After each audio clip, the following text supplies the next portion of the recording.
Mateo, ang henyo. Credit to the author. M581 hanggang 70. Ang mga pangalan po na nandito ay galing sa mga name generator. Kung meron man pagkakatulad sa mga pangalan ng tao o lugar at pangyayari, ito ay tunay na hindi sinasadya. Ngayon lang alam ni Mateo na ang tatlong antas na ito ay hindi pala talaga pinag-uusapan ang perfect clear. Pero mula pa lang sa tatlong palad na iyon kanina, hindi na talaga kailangan ang tinatawag na perpektong pagkumpleto. Nang ikalat niya ang tatlong asul na dragon ngayon lang, naubos na niya ang lahat ng kanyang lakas. Kung hindi lang dahil sa matigas na pagpigil sa huling hininga, matagal na sana siyang hinimatay. Ang kakayahang magtagal hanggang sa huling suntok, sa isang banda, ay nagmula sa kanyang makapangyarihang lakas ng loob. Sa kabilang banda, ito ay dahil ang kanyang katawan ay binago ng dugo ng isang tunay na dragon noon. Isa ka talagang henyo. Ang bilis mong makuha ang lakas ng isang tunay na dragon at pagsamahin ito sa scorching true intent. Sok, bata. Mataas ang tingin ko sa iyo. Papuri ng lalaking nakaitim. Ngumiti si Mateo at sinabing, sa totoo lang, medyo nalilito rin ako. Nang gawin ko ang lahat para harapin ang puwersa ng palad ng senior, ang tunay na lakas ng dragon na namumuo sa aking katawan ay talagang gumalaw, at unti-unti itong pumasok sa aking mga kamao. Bahagyang tumango ang lalaking nakaitim at sinabing, mukhang isa kang natural na martial artist. Ang mga nagawa mo sa hinaharap ay maaaring mas mataas pa sa lalaking iyon. Hindi napigilan ni Mateo na mabaliw nang marinig niya iyon. Mula sa kanyang nakaraang buhay hanggang sa buhay na ito pa rin ang unang pagkakataon na may nagbigay sa kanya ng ganitong pagpapahalaga. Si Mateo ng nakaraang buhay ay lumaki rin sa gitna ng hindi mabilang na papuri. Ngunit hindi lahat ay nagbigay pansin sa kanyang talento sa pakikipaglaban. Dahil ang kanyang talento sa alchemy ay masyadong nakasisilaw, kaya't nalimutan ng lahat ang kanyang talento sa martial path. Hanggang sa panahong ito, determinado si Mateo na maging isang makapangyarihang martial path. Habang mas pinagsisikapan niya ang martial path, mas lalo niyang natutuklasan na tila mayroon din siyang napakalaking potensyal dito.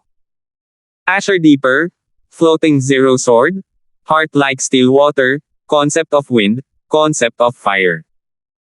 Nangailangan ng lahat ng ito ng matinding pagsisikap ng mga martial artist para maunawaan ito. Ngunit tila hindi siya naglaan ng masyadong oras para unawain ang mga ito. Kahit na ilan sa mga ito ay dahil sa mga nagkataon lamang, kailangang aminin ng isa na ang kanyang talento ay gumanap ng napakalaking papel. Kung walang talento, kahit na may dumating na swerte, ang isang tao ay maaari lamang makapasok sa isang bundok ng kayamanan at makabalik na walang dala. Dahil mayroon ka ng ilang pangunawa, ayusin mo ang iyong paghinga at tunawin ang iyong mga natamo dito ng mas maaga. Sa ika-8 antas, 2 palad lang ang ilalabas ko. Kailangan mong gawin ang iyong makakaya. Pagkatapos magsalita, nawala ang taong nakaitim. Sa wakas, papasok na rin ako sa ika-8 antas, ha? Huminga ng malalim si Mateo at bumulong sa sarili. Ang pinakamababang layunin na itinakda ni Mateo para sa kanyang sarili ay ang ika-7 antas. Maliban na lang, hindi niya inaasahan na ang mga natamo niya sa malawak na langit na pagoda na ito ay higit pa sa kanyang sariling imahinasyon. Ngayon, mabilis na sumikat ang kanyang lakas. Talagang mayroon siyang kwalipikasyon upang hamanin ang ika-8 antas. Medyo nagduda pa nga si Mateo kung ito ay itinayo ng may-ari ng Vast Heaven Pagoda noon pa man, at kasalukuyan siyang naglalakad ng paunti-unti hanggang ngayon ayon sa rutang pinlano ng may-ari ng Vast Heaven Pagoda. Kung hindi, imposibleng makalakad ang isang ordinaryong henyo sa baitang na ito. May kutob si Mateo na isa itong sistematikong pagsasanay para mapaunlad ang mga henyo. Katapangan at kaunawan, mga kakayahang umunawa, at lakas. Walang isa man ang maaaring mawala. Ang lalaking nabanggit ng taong nakaitim, si Mateo, ay nakaramdam na siya ang may-ari ng Vast Heaven Pagoda na ito. Ang taong ito ay tunay na isang mahiwagang nilalang. Pakiramdam ni Mateo, ang may-ari ng Vast Heaven Pagoda na ito ay maaaring mas malakas pa kaysa sa 10 dakilang banal na hari. Maaari kayang isa siyang nilalang sa deity realm. Pero sa mundong ito ngayon, paano kaya ito maaaring magbunga ng mga makapangyarihang kapangyarihan sa deity realm? Ang Vast Heaven Pagoda ay isang bagay na lumitaw lamang sa loob ng 10,000 taon na ito. Maaari kayang sa loob ng 10,000 taon na ito, mayroon ngang mga powerhouse ng deity realm na ipinanganak. Kung ang may-ari ng Vast Heaven Pagoda ay talagang isang deity realm powerhouse, saan siya nagpunta? Mahaba ang buhay ng mga powerhouse ng deity realm. Ang mabuhay ng 10,000 taon ay hindi naman talaga problema. Pakiramdam ni Mateo ay lalong dumarami ang mga bagtong sa kanyang puso. Huho, sino ba ang may pakialam? Kung gusto mong maabot ang deity realm, kailangan ko munang patayin si Carson. Pinalis ni Mateo ang magulong bagay na ito sa kanyang isipan at nagsimulang magnilay-nilay upang mabawi ang enerhiya ng asensya. Pagkatapos ng kalahating araw, iminulat ni Mateo ang dalawang mata. Nakabawi na ang kanyang katawan sa pinakamainam nitong kalagayan. Hey, kung alam lang ni Leonardo na matandang yun na nalagpasan ko ang ikapitong antas, sino ang nakakaalam kung ano ang magiging ekspresyon niya? Biglang naalala ni Mateo si Leonardo at hindi niya maiwasang matawa. Mukhang dapat sana'y naunawaan ni Leonardo ang formation path sa Vast Heaven Steel. Ganoon niya naranasan ang mga nagawa niya ngayon. Pero ang talento ng matandang punk na ito ay talagang kahanga-hanga rin. Ang makaasa sa landas ng mga Formosayon para makamit ang 10 dakilang banal na hari. Gayunpaman, alam ni Mateo na ang malawak na mistikong kaharian na ito ay magbubukas lamang ng pagkakataon para kay Leonardo. Ang kanyang tunay na pag-angat ay pagkatapos niyang lumabas sa malawak na mistikong kaharian. Bigla. Sa labas ng Vast Heaven Pagoda, nang inag ang kamay ni Levi, dinurog ang Southern Sandalwood Cup na puno ng Immortal Remembrance Jade Brew. Ang ginawa niyang ito ay ikinagulat ni Brian at ng iba pa na kasalukuyang nasa isang pribadong lugar. Matandang hay, anong problema? Huminga ng malalim si Levi at sinabing, kayo na ang bahala. Natigilan ang 4 na tao at sinundan ang tingin ni Levi para tingnan ang ilaw sa screen. Doon lang nila nakita na lumabas na pala ang pangalan ni Mateo sa ika-8 antas. Sus Mariosep. Huminga ng malalim ang 4. Ang ika-8 antas. Anong klaseng konsepto ito? Kapantay na ni Mateo ang numero 1 tao sa 10,000 taon na ito, si Franklin. Ngayon, mayroon pa ba kayong anumang opinyon tungkol sa pagsunod sa kanya? Mahinahong tanong ni Levi. Hindi napigilan ng 4 na tao ang magpalitan ng tingin at sabay na umiling. Ano pa bang opinyon ang meron? Kahit gaano pa kagaling ang 4, imposibleng maabot ang ganitong antas. Kung ikukumpara kay Mateo, para silang mga alitaptap kung ikukumpara sa maliwanag na buwan. Napakalaki ng pagkakaiba. Mag-cultivate kayong lahat ng maayos. Huwag ninyong mawala kahit ang mga kwalifikasyon para sumunod sa kanya. Buntong hininga ni Levi. Sa ika-8 palapag, nagkaharap sina Mateo at ang taong nakaitim mula sa malayo. Handa ka na. Sa pagkakataong ito, 2 palad na lang ang ilalabas ko, at pananatilihin ko pa rin ang parehong kaharian mo. Sabi ng taong nakaitim. Sabi ni Mateo, Senior, ang teknik mo sa palad ay tila ginagamit din gamit ang tunay na lakas ng dragon. Kahit na wala akong naramdamang kataas-taasang tunay na intensyon, ang kapangyarihan nito ay hindi naman bababa kahit kaunti sa kataas-taasang tunay na intensyon. Bakit nga ba? Sabi ng taong nakaitim, ano ang kakaiba riyan? Ang lakas ng mga tunay na dragon ay nakakatakas sa 5 elemento sa simula pa lang. Ang inaasahan ng 4 na dakilang banal na halimaw ay nagmula sa kapangyarihan ng kanilang bloodline. At sa loob ng nilang bloodline ay matatagpuan ang dakilang daw ng langit at lupa. Hindi ito ang maihahambing ng mga tao.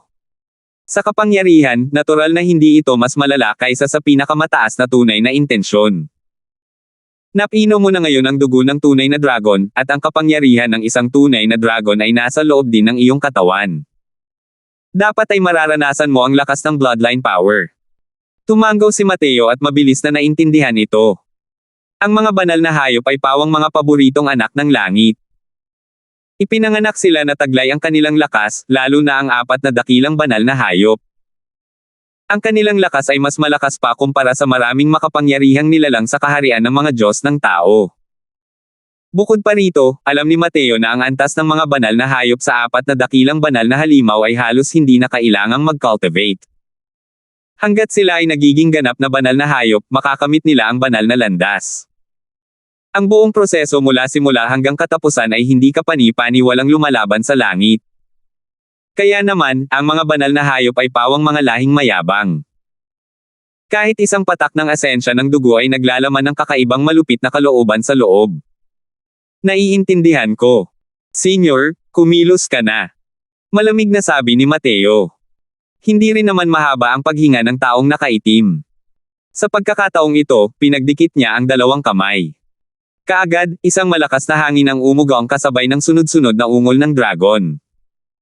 Ang set ng palm technique na ito ay tinatawag na Coiling Dragon Heaven Devastating Palm. Ang pagsasanay sa mas mataas na antas ay kayang durugan ang kalawakan ng may lakas. Kailangan mong tanggapin ito ng maayos. 582. Dalawang asul na dragon. Maliban na lang sa pagkakataong ito, ang dalawang asul na dragon ay lumitaw na mas malalakas kumpara sa tatlo dati. Napakalinaw, ang tunay na lakas ng dragon na nakapaloob dito ay mas malakas kaysa dati. Sa harap ng dalawang asul na dragon na ito, naramdaman ni Mateo ang pangangilig ng kanyang anit.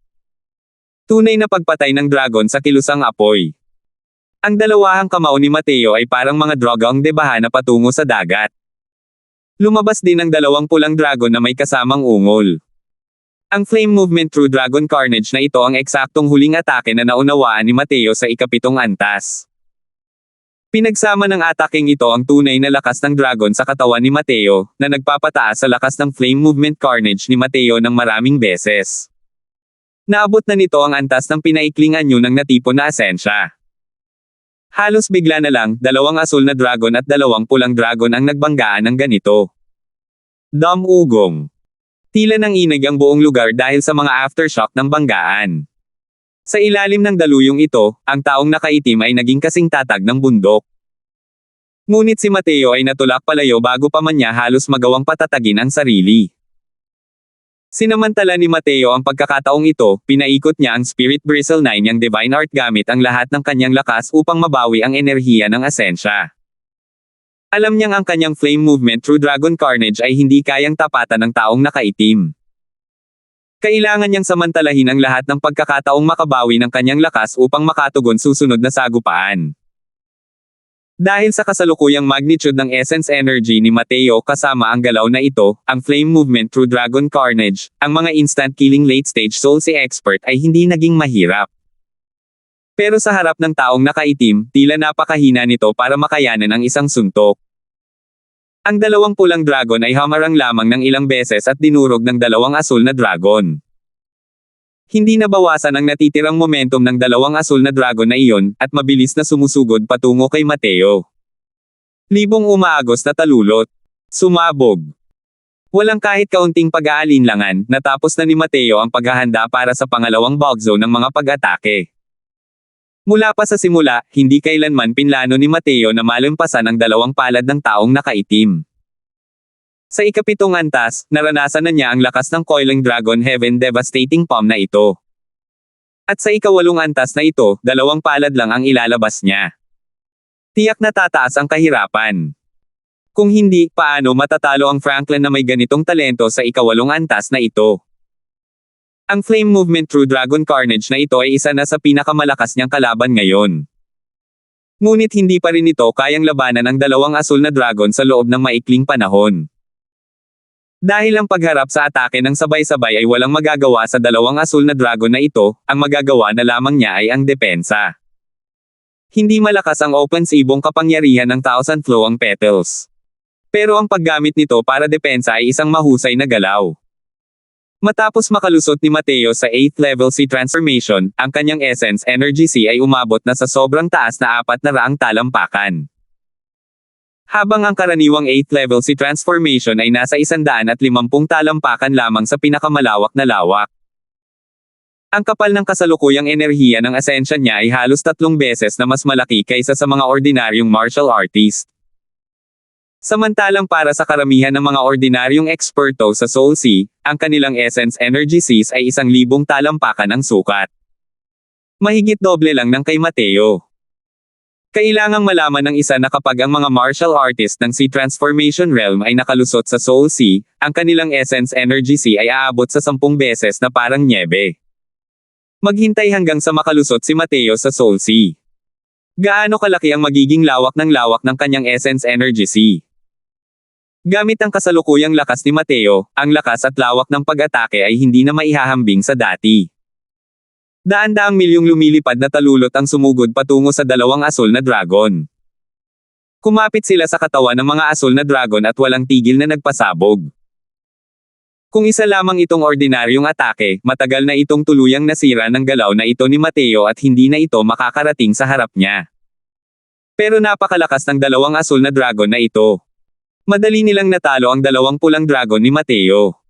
Paano sila mapipigilan ng mga talulot na ito? Gayunpaman, ang Thousand Flowing Petals ang pinaka-epektibong teknik sa pakikipaglaban na ginamit ni Mateo. Malaki pa rin ang papel na ginampanan ng malakas nitong kakayahan sa pag-atake. Hihip, hihip, hihip. Walang tigil ang tunog ng mga talulot na sumasabog at kumakalat mula sa himpapawid. Biglang bumagal ang bilis ng dalawang asul na dragon at naging mabagal. Ang hindi mabilang na lumilipad na talulot na iyon ay parang isang latian, dahilan para lalong lumubog ang dalawang asul na dragon. Nang makita ng taong nakaitim ang eksenang ito, hindi niya napigil ang sabihin ng nakangiti, ang batang ito, ang kanyang kakayahan ay talagang walang katapusan. Napakabata pa niya at talagang naunawaan niya ang isang kataas-taasang tunay na layunin sa ganitong lawak. Tunay na kahanga-hanga. Kung ito ay isang ganap na kataas-taasang tunay na layunin, ang pag-asa lamang sa dalawang palad na ito ay talagang walang magagawa laban sa kanya. Ngunit kung ito ay nasa ganitong antas lamang, hindi pa rin ito sapat.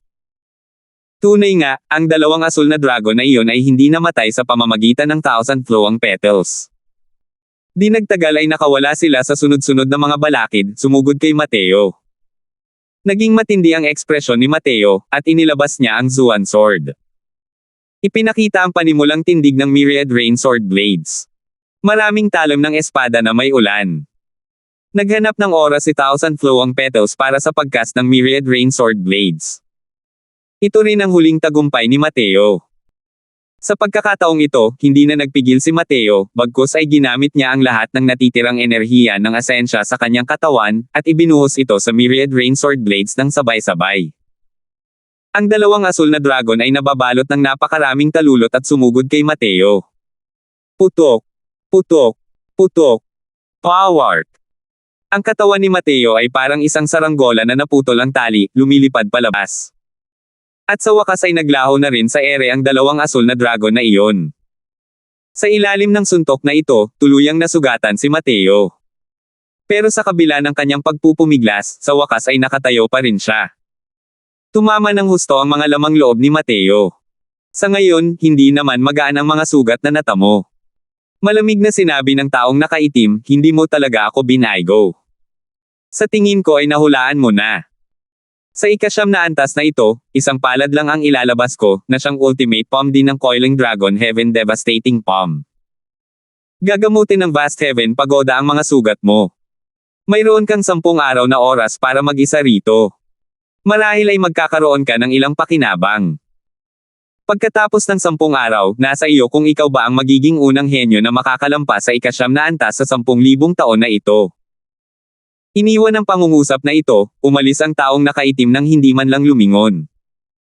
Sa oras na ito, isang sinag ng liwanag ang bumaligtad mula sa himpapawid, binalot si Mateo sa loob. Ang sinag ng liwanag na ito ay may epekto ng pagpapagaling ng mga pinsala.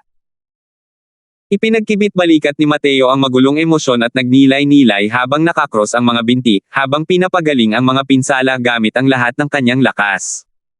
Wala pang isang oras, gumaling ang mga pinsala ni Mateo.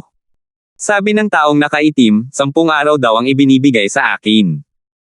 Pero 1 oras lang ang ginamit na oras para sa paggamot na ito. Pinapasok niya ako sa isang liblib na lugar sa loob ng 10 araw na ito. Anong klaseng benepisyo ang makukuha sa loob ng 10 araw? Pero dahil sinabi niya iyon, hindi naman dapat kalokohan yun, di ba? Sa ika-8 antas na ito, halos nagamit ko na ang lahat ng lakas ko.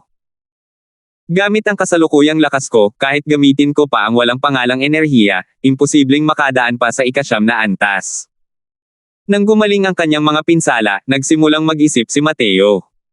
Tila may malalim na kahulugan ang mga salitang sinabi ng taong nakaitim. Masyadong maikli ang 10 araw. Hindi ko masasabing kayang umunlad ng husto ang lakas ng isang tao. Pero sa kasalukuyang lakas ni Mateo, malamang na hindi niya talaga kayang malampasan ang ika-9 na antas. Ang ultimate palm ng Coiling Dragon Heaven Devastating Palm. Nakaramdam ng takot si Mateo sa pag-iisip pa lamang tungkol dito. Maliban na lang kung ang kasalukuyan niyang lakas ay umabot sa Soul Sea, kung hindi, wala talagang paraan para makipaglaban sa tinatawag na ultimate palm na ito. Pero kahit na makalusot si Mateo sa Soul Sea Realm, tiyak na isasagawa ng taong nakaitim na ito ang galaw na ito gamit ang Soul Sea Realm. Pareho pa rin ang resulta. Sa madaling salita, ang pagpigil ng tagapag-alaga ng malawak na pagoda sa kanyang hangganan na halos kapareho ng mga humahamon ay para subukan ang talento at lakas ng mga humahamon. Napakadali lang linangin ang bagay na ito para sa mga henyo. Wala talagang hamon. Ngunit iba ang pag-unawa sa mga konsepto. Wala talagang paraan para makamit ito sa isang hakbang lamang. 10 araw na lang. Para saan na lang ba ito sapat? Hindi namamalayang nag-isip si Mateo. 583. Masasabing naabot na ni Mateo ang limitasyon ng kahirapan ng ika-8 antas. Kung mas malakas ito ng kaunti, malamang na hindi ito kakayanin ni Mateo. Pero ang kahirapan ng ika-9 na antas na ito ay malamang na hindi lang mas mahirap ng kaunti kaysa sa ika-8 antas. Dahil sa mga naabot ni Mateo sa mga konsepto, kahit siya ay hindi ito nagawang malampasan. Maaari kayang may mga taong nakakalampas pa rin nito. Malamang, maliban na lang kung ang mga powerhouse ng Divine King na iyon ang pumipigil sa kanilang cultivation para makapasok sa Vast Heaven Pagoda, saka lamang magkakaroon ng posibilidad na malinis ito, tama ba? Sa pagdidisenyo ng isang antas na imposibleng maklear, ano ba ang iniisip ng may-ari ng Vast Heaven Pagoda? Kahit na para subukan ang talento at lakas, ang paglampas sa limitasyon ng mga henyo ay wala ring kahulugan, tama ba? Hindi maiwasan ni Mateo na mawala ng malay. Sinuri niya ang lahat ng kanyang mga baraha at natuklasan niyang wala na siyang makitang pag-asa na makalusot. Ano ba ang gustong ipaunawa sa akin ng taong nakaitim na ito habang nag-iisa ako rito? Maaari kayang. Biglang nagkaroon ng inspirasyon si Mateo at tila may naisip.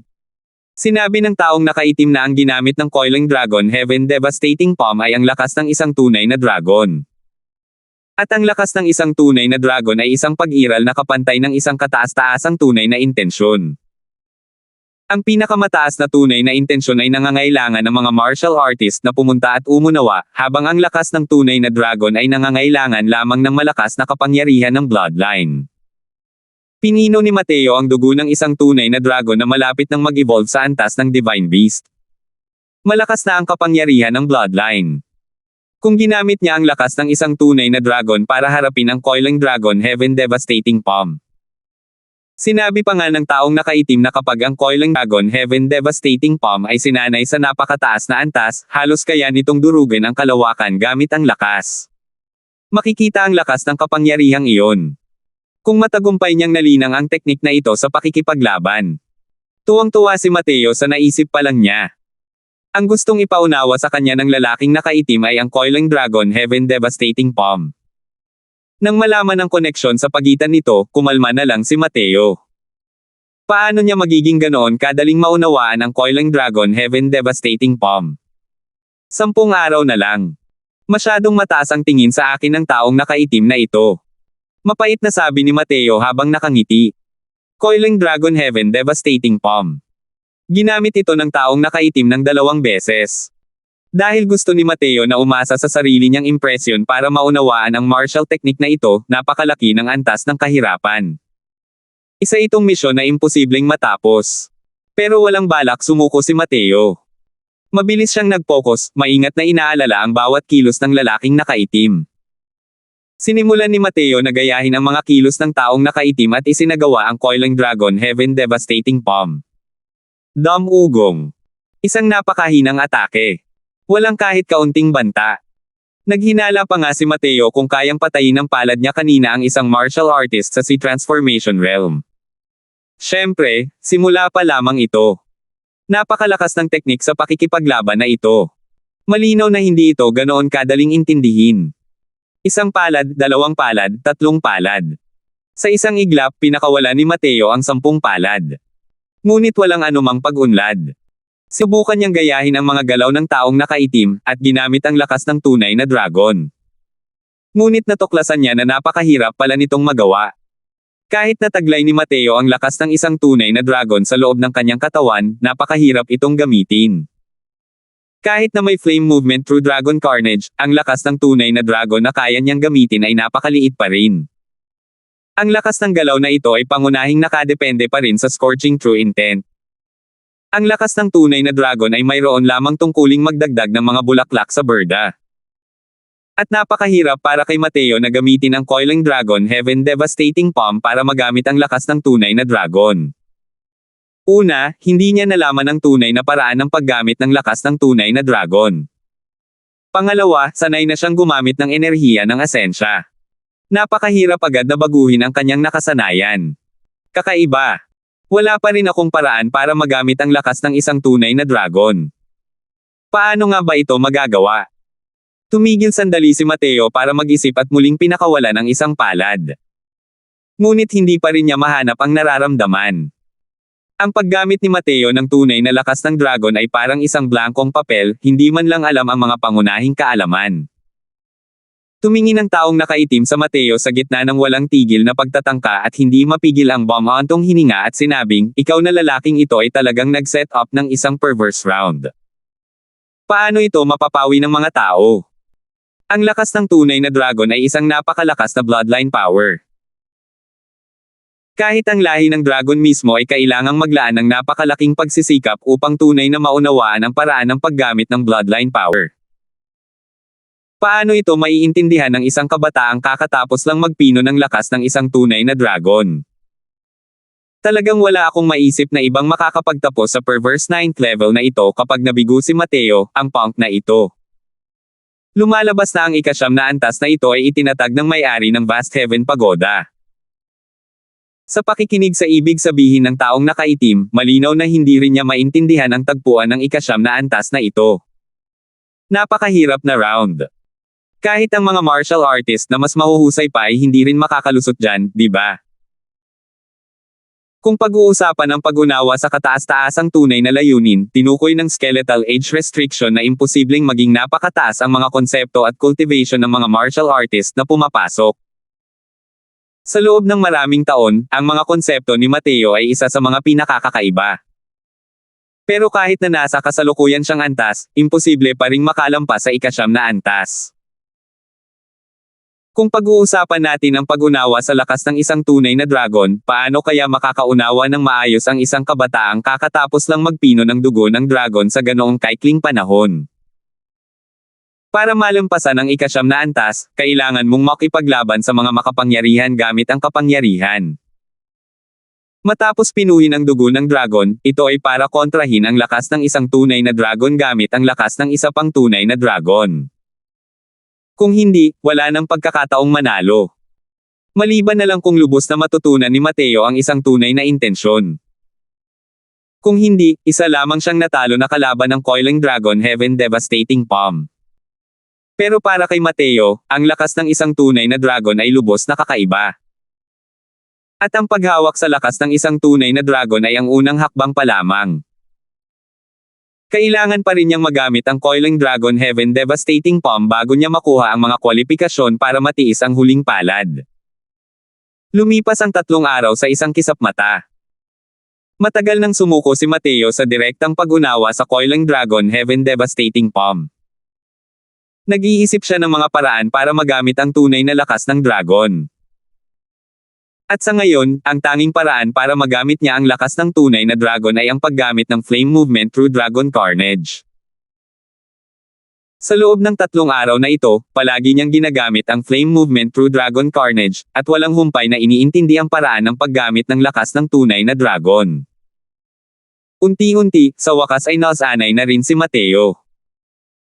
Nang isagawa niya ang flame movement through Dragon Carnage, lubos itong umasa sa isang uri ng instinct para pagsamahin ang kahit kaunting lakas ng isang tunay na dragon sa flame movement carnage. Gayunpaman, alam niya lang kung paano, ngunit hindi kung bakit. Pero ngayon, kailangan niyang hanapin ang dahilan kung bakit niya magagamit ang lakas ng isang tunay na dragon. Sa loob ng 3 araw na ito, matagal na niyang hinahanap ang dahilan na ito. Paulit-ulit na ginamit ni Mateo ang flame movement through Dragon Carnage, at sa wakas ay nakahanap siya ng kaunting dahilan. Natuklasan niya na ang dahilan kung bakit niya nagagamit ang lakas ng isang tunay na dragon ay dahil nang gamitin niya ang Flame Movement Carnage, ang amplitude ng kanyang katawan at ang amplitude ng lakas na tunay na dragon ay nagkasabay. Doon niya naramdaman ang bakas ng lakas ng tunay na dragon na pumapasok sa kanyang mga meridian at napalaya kasama ng martial technique. Biglang natuklasan ni Mateo ang isang problema. Iyon ay ang pagtrato niya sa sarili bilang isang tao mula noon. Kaya naman, ang tunay na lakas ng dragon sa loob ng kanyang katawan ay hindi kayang ipagmalaki ito. Ibig sabihin din nito ay para magamit ang lakas ng isang tunay na dragon, kailangan munang gawing dragon ang sarili, at hindi tao. Paggamit ng mga pamamaraan ng martial artist na pantao para simulan ang isang teknik sa pakikipaglaban sa lahi ng dragon. Natural lang na walang katuturan ito. Kung itutuwid ang puntong ito, naging madali ang lahat. Naupo si Mateo nang nakakross ang mga binti at nakapikit ang dalawang mata. Sa loob ng kanyang utak, ginaya niya ang eksena noong walang humpay niyang isinagawa ang flame movement through dragon carnage. Unti-unting nanginig ang mga kalamnan sa buong katawan ni Mateo. Ang ganitong uri ng kumbulsyon ay lalong tumindi. Biglang iminulat ni Mateo ang dalawang mata at itinulak ang isang palad gamit ang buong lakas niya. Isang mahinang ungol ng dragon ang lumabas mula sa gitna ng kanyang palad. Nang makita ang eksenang ito, kitang-kita sa mukha ni Mateo ang pananabik. 584. Ikasyam na antas. Pumasok si Mateo sa ikasyam na antas. Siya. Nalampasan niya si Franklin, at naging numero 1 tao sa 10,000 taon na ito. Nang makita ang pangalan ni Mateo na lumalabas sa ikasyam na antas sa light screen, biglang napasigaw si Topher. Simula nang malaman nilang nakapasok na si Mateo sa ika-8 antas, wala na sa mood ang iilang taong ito na mag-isa. Lalo na noong nanatili si Mateo ng 10 araw sa ika-8 antas. Mas lalo pa nitong pinasigla ang kanilang gana. Kahit si Levi ay paminsan-minsang itinataas ang kanyang ulo para tingnan ang ilaw sa screen, gustong makita kung nakapasok na ba si Mateo sa ika-9 na antas o hindi. Pero tila tumigil si Mateo sa ika-8 antas at walang anumang aktibidad sa lahat ng oras. Pinag-usapan lang nila ito ni Topher. Bawat isa sa kanila ay nagpapalitan ng pagbabantay araw-araw para makita kung nakapasok na si Mateo sa ika-9 na antas o hindi. Hanggang ngayon, sa wakas ay nakita ni Topher ang pangalan ni Mateo na lumabas sa ika-9 na antas. Kasabay ng pagsigaw niya, napatayo ang lahat sa gulat. Ang ibig sabihin ng ika-9 na antas, napakalinaw ng mga iilang taong ito. Dahil hindi niya alam kung kailan ito nagsimula, ang pangalan ni Franklin ay palaging kinokoronahan ng titulong numero 1 talento sa 10,000 taon. At ngayon, ang titulong ito ay ikakamit na kay Mateo. Kahit na ang walang hanggang mundo ay isang maliit na mundo lamang, ilang henyo ang isisilang sa loob ng 10,000 taon. Sa mga henyong ito, walang kakulangan ng ilang mga kahangahangang karakter, tulad ng Grandian True Lord na si Leonardo. Pero ngayon, ang mga tinatawag na henyong ito ay kailangang yumuko bilang pagsuko sa paanan ni Mateo. Ang ilang dating pinakamalakas na tao sa nakababatang henerasyon, na nakasaksi sa makasaysayang sandaling ito, ang pagkabalisa at paghanga sa kanilang mga puso ay natural na mahirap ipahayag sa mga salita. Simula nang marating ni Mateo ang ika-8 antas, pinakawalan na ng 4 na taong ito, kasama na si Holden, ang lahat ng kanilang pagmamataas. Kahit na mas matindi pa sila at mas mayabang, sinuri pa rin nila ang kanilang kamalayan at alam nilang imposibleng makarating sa ika-8 antas, sa ganitong uri ng antas. Ang ika-5 antas at ang ika-8 antas. Hindi masukat ng distansya ang agwat sa pagitan nito. Ngayong nakapasok na si Mateo sa huling antas, napayuko na sila ng nakadapa sa paghanga. Gaya ng sabi ni Levi noon, baka balang araw, maging proud sila dahil sa pagsunod kay Mateo. Kahit na isa lamang itong alamat, ang kahirapan ng huling 3 antas na ito ay tiyak na hindi natin maiisip. Kaya naman ni Mateo na malampasan ang 2 magkakasunod na round sa ilalim ng ganoong antas ng kahirapan. Talagang kahanga-hanga. Sabi ni Brian. Noon, ang Grandian True Lord, ang kahangahangang talentong Pigire, ay nakarating lamang sa ika-7 antas. Sumugod na si Mateo sa ika-9 na antas ngayon. Ang kanyang mga nagawa ay hindi rin bababa sa kanya, hindi ba? Sabi ni Topher.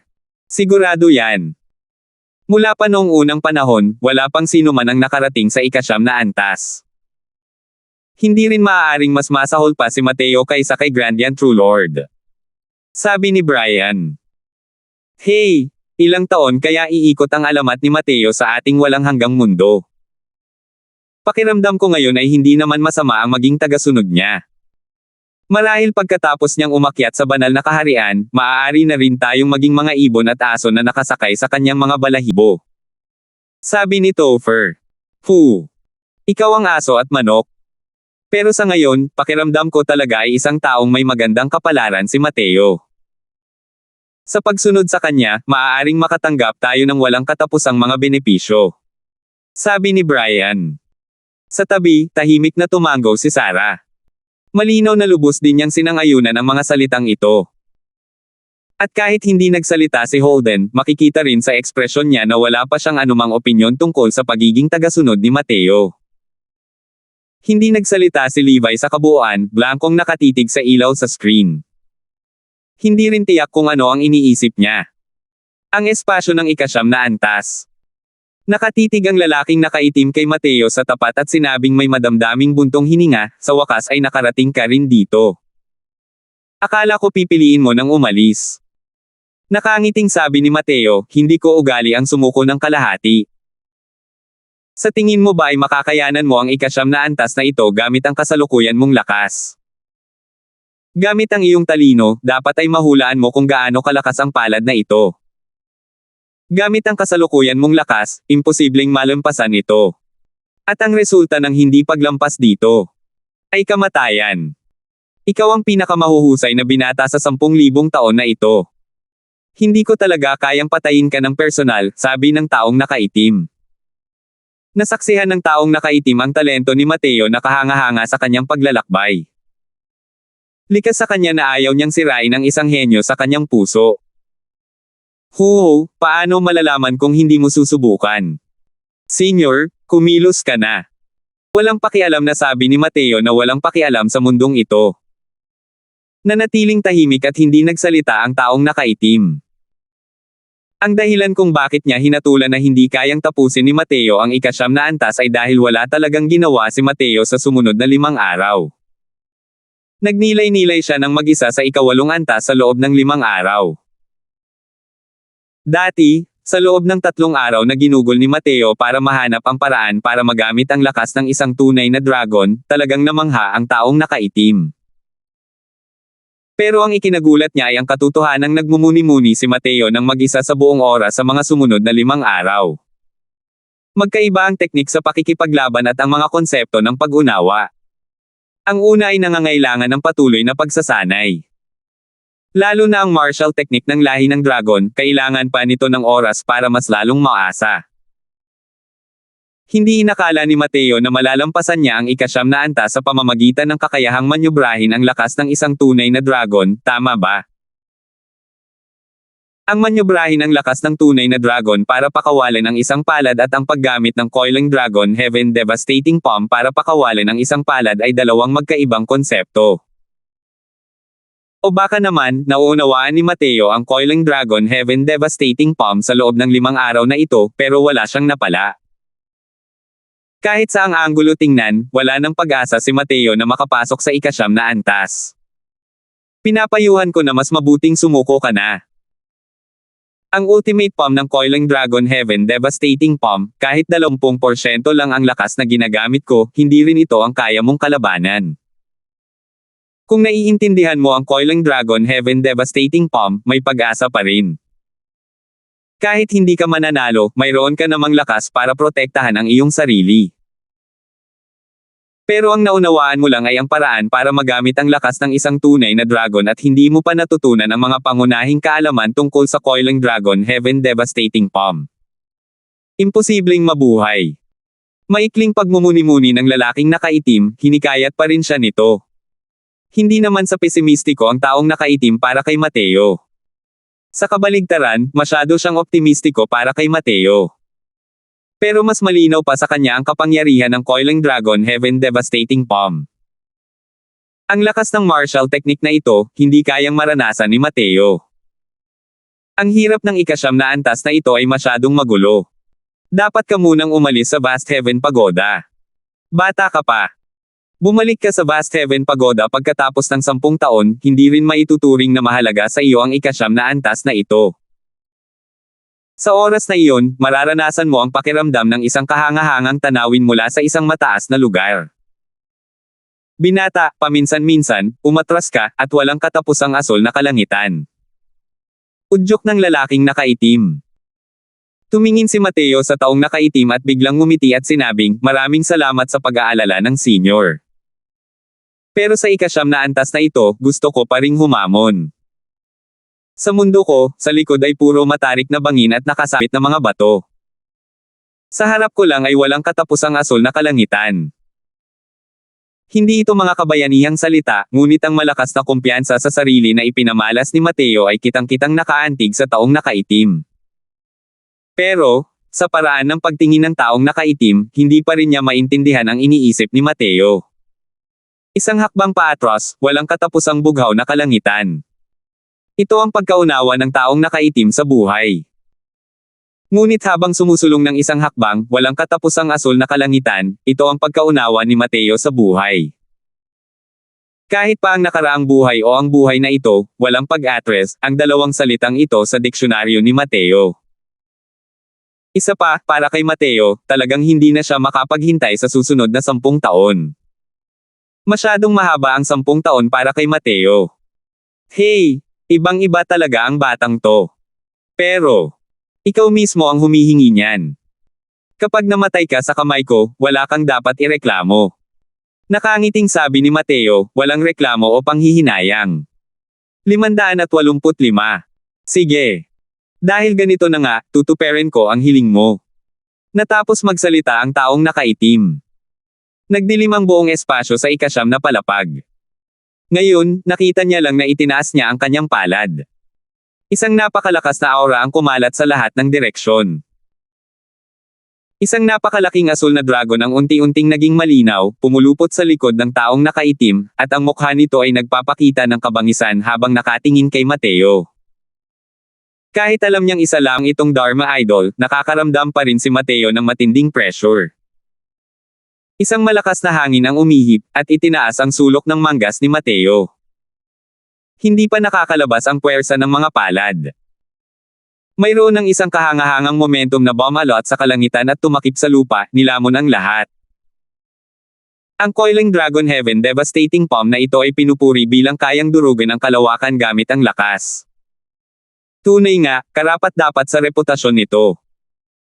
Pinigilan niya ang kanyang cultivation hanggang sa 8th level si transformation at ginamit lamang ang 20% na lakas ng tunay na dragon.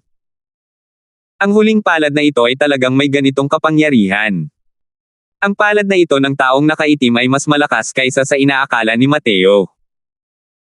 Ang kahirapan ng ika-9 at ika-8 antas ay talagang hindi kapantay ng kasalukuyang antas na ito.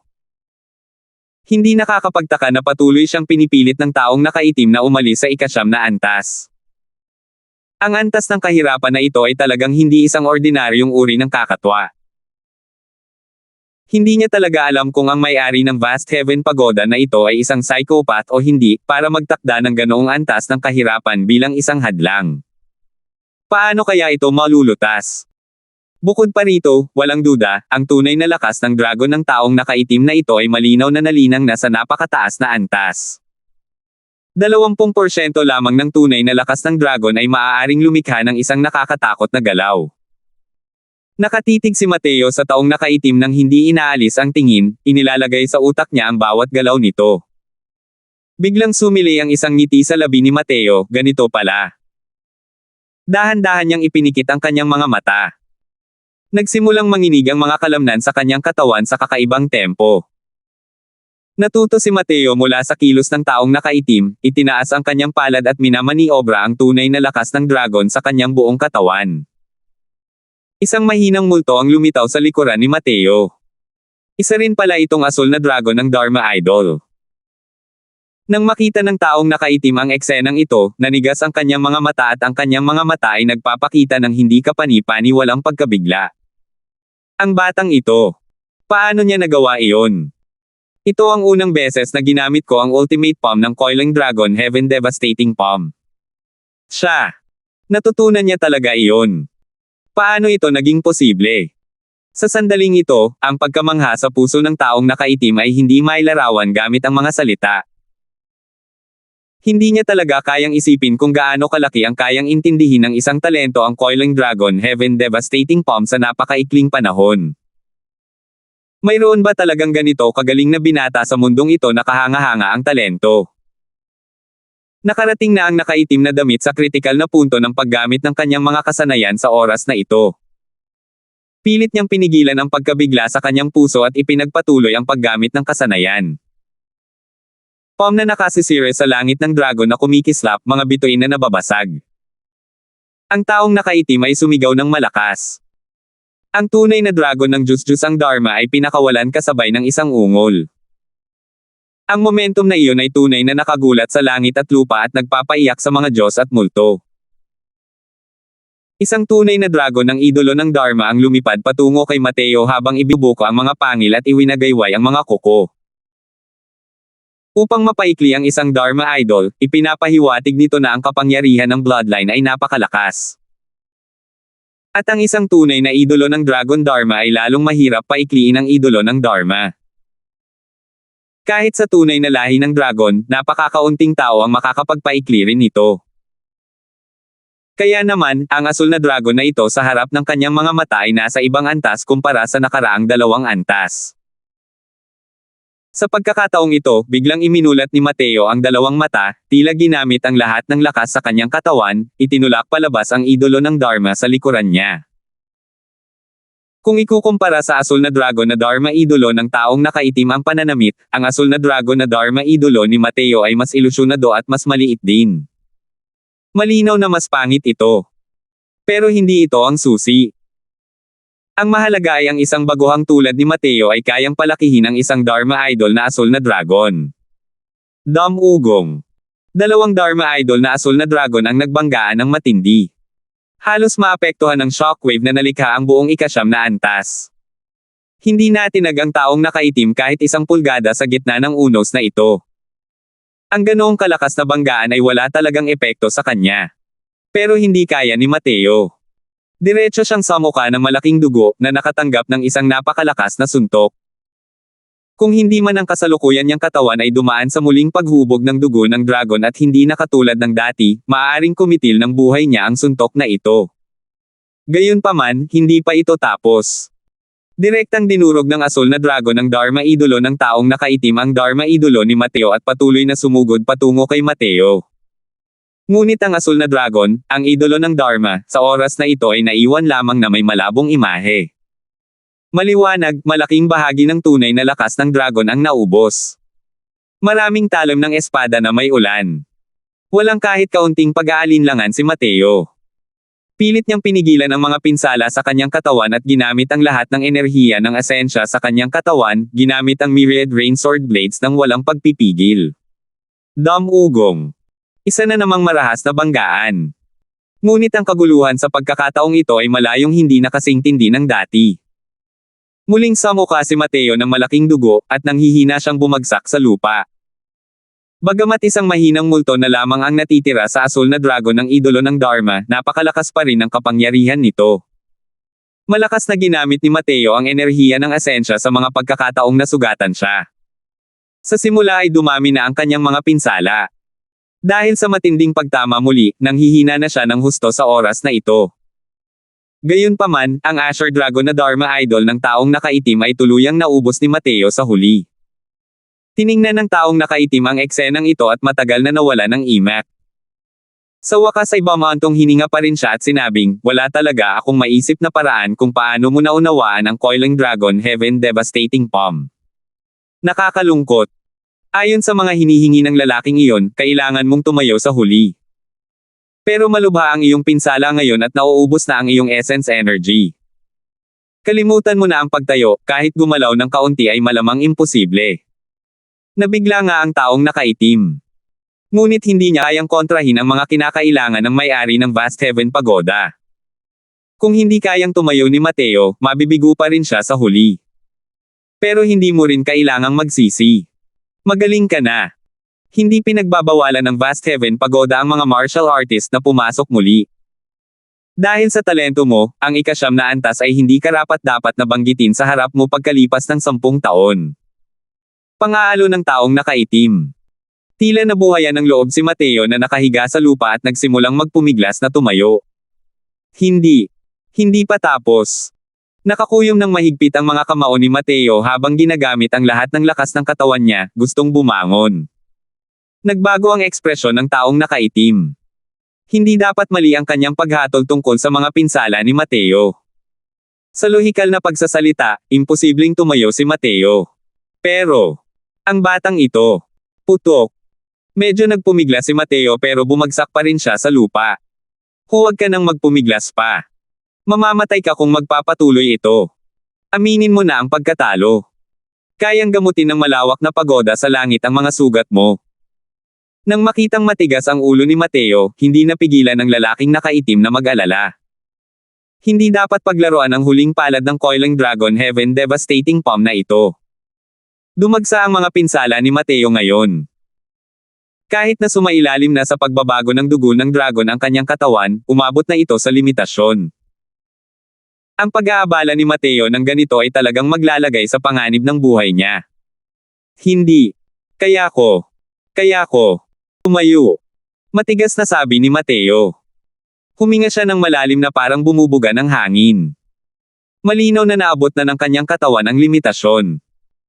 Gayunpaman, matigas pa rin ang ulo niya at dahan-daang bumangon. Halatang naantig din ang taong nakaitim habang nakatingin sa eksenang ito. Hiniling niya sana na makalapit siya at tulungan si Mateo. Pero alam ng taong nakaitim na kung gagawin niya talaga iyon, hindi lang siya magpapasalamat kay Mateo, kundi kamumuhian pa niya ito. Dahil sa ganoong paraan ay hindi lang mabibigo ang hamon ni Mateo, kundi masisira pa ang dignidad ni Mateo. Ito ay isang walang kapantay na pagmamalaki ng isang henyo. Maaaring mamatay si Mateo, ngunit hindi niya talaga kailangan ang tulong ng ibang tao. Sa wakas ay naiintindihan ko na kung bakit mo gustong mag-set up ng ganitong entablado. Magkamukha talaga kayo. Bulong ng nakaitim na lalaki sa sarili. Tila may naintindihan siya. Masyado silang magkamukha. 586. Putok. Muling bumagsak sa lupa si Mateo. Ito na ang pang-4 na beses na siyang nabigo. Sa mga pagtatangkang ito, ang kanyang mga sugat ay naapektuhan at lumalala sa bawat pagkakataon. Nakasuka siya ng ilang subo ng dugo. Ang kanyang kutis ay lalong namumutla, at ang kanyang paghinga ay unti-unting humihina. Ngunit matigas pa rin ang kanyang ulo na sinubukang tumayo muli. Arg! Ginamit ni Mateo ang lahat ng lakas ng kanyang katawan para mapaungol. Sa pagkakataong ito, sa wakas ay tumayo na siya. Ngunit ang kanyang dalawang binti ay wala ng kahit kaunting lakas. Tumayo siya nang hina ang kanyang mga binti, at muntik na siyang matamba muli. Pagkatapos lamang ng ilang hakbang na pag-urong-sulong ay bahagya nang napanatili ni Mateo ang kanyang pangangatawan. Huff! Huff! Walang tigil ang paghingal ni Mateo. Pagod na siya. Patuloy ang pag-ugoy ng kanyang katawan ngunit hindi siya bumagsak mula simula hanggang katapusan. Nang makita ang eksenang ito, sa wakas ay nagbago ang ekspresyon ng mukha ng taong nakaitim. Kung dati ay sinasabing mayroon siyang pagpapahalaga sa isang henyo kay Mateo, sa sandaling ito, puno siya ng paghanga kay Mateo. Matagal na niyang nakikita na naabot na ni Mateo ang kanyang limitasyon. Para makatayo, umaasa lamang si Mateo sa isang hininga para makayanan ang kanyang mga balakid. Kung walang matinding paghahangad, hindi talaga ito magagawa. Lumapit ang lalaking nakaitim sa harap ni Mateo at sinabing, "Nako, siguradong magiging isang figure ka na magyayanig sa mundo sa hinaharap." Hindi rin nasayang ang 50,000 taon kong pagbabantay sa lugar na ito para makapaghintay pa ako sa iyo. Hindi siya pinansin ni Mateo. Patuloy pa rin siyang umuugoy doon habang nakayuko ang ulo. Biglang may natuklasang mali ang taong nakaitim. Nang tingnan ng malapitan, mariin na nakapikit ang dalawang mata ni Mateo. Himeteyan na siya.